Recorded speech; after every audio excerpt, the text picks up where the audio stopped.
Regular তো আমাদের journey করতে হয়, সেই হিসেবে একটু সুবিধে হচ্ছে। এটা 10-15 যাই হোক, মানে টিকিটের দাম যাই হোক, এটা অনেকটাই তো হেল্পফুল না।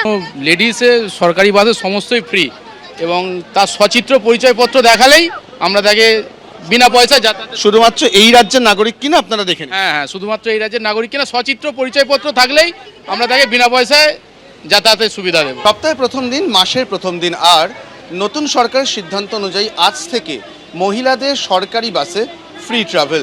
এই মুহূর্তে আমরা বালিগঞ্জের বাস স্ট্যান্ডে রয়েছি। এই বাসে যতজন মহিলা উঠছেন তাদের প্রত্যেককে একটা করে ফ্রি টিকিট ইস্যু করা হচ্ছে এবং তার ভিত্তিতেই তারা যাতায়াত করতে পারবেন। আমরা একজনের সঙ্গে কথা বলবো। দিদি, একটু আপনার টিকিটটা দেখতে চাইবো, আপনার টিকিটটা একটু দেখতে চাইবো। এই যে টিকিট দেওয়া হচ্ছে সিএসটিসির তরফ থেকে, এখানে টোটাল অ্যামাউন্টের জায়গায় লেখা free ticket for women total 0।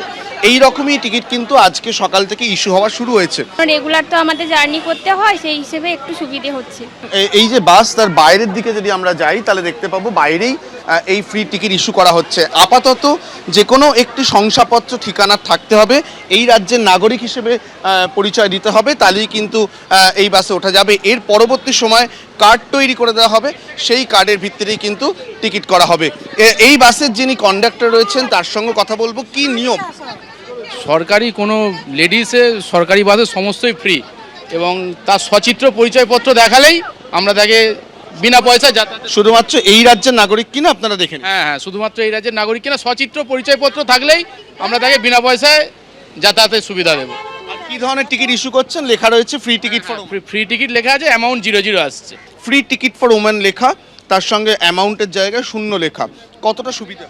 অনেকটাই সুবিধা, কারণ দেখুন আমরা যারা স্টুডেন্ট, যাদের অনেকটা ট্রাভেল করতে হয়, তাদের ক্ষেত্রে এটা 10-15 যাই হোক, মানে টিকিটের দাম যাই হোক, এটা অনেকটাই তো হেল্পফুল না। সকাল থেকেই বালিগঞ্জ বাস স্ট্যান্ডে যে ছবিটা দেখছি, রাজ্যের অন্যান্য বাস স্ট্যান্ডে একই ছবি। 1 জুন সকাল থেকেই মহিলাদের জন্য ফ্রি বাস সার্ভিস শুরু হয়ে গেল। ক্যামেরা সন্দীপ পালের সঙ্গে অরিত্রিক ভট্টাচার্য, এবিপি আনন্দ, কলকাতা। তাপসদা, মন্ত্রী হওয়া তো আপনার কাছে নতুন নয়, কিন্তু আপনার ইচ্ছে ছিল বিজেপি সরকারকে আনা। হ্যাঁ, বা এই তৃণমূল সরকারের অবসান ঘটিয়ে মমতা ব্যানার্জিকে সরিয়ে বিজেপি সরকার প্রতিষ্ঠিত করাই ছিল আমার স্বপ্ন, ইচ্ছা আকাঙ্ক্ষা সবই। সেই ইচ্ছা আকাঙ্ক্ষা আমার পূরণ হয়েছে। অন্য সরকারের মন্ত্রিত্বের দায়িত্ব নিয়েছিলেন, আজকের কি বেসিক অনুভূতি? Hell and heaven difference, hell and heaven difference চাইবে মুখ্যমন্ত্রী এবং দল, সেটাই প্রায়োরিটি তো সাংঘাতিক।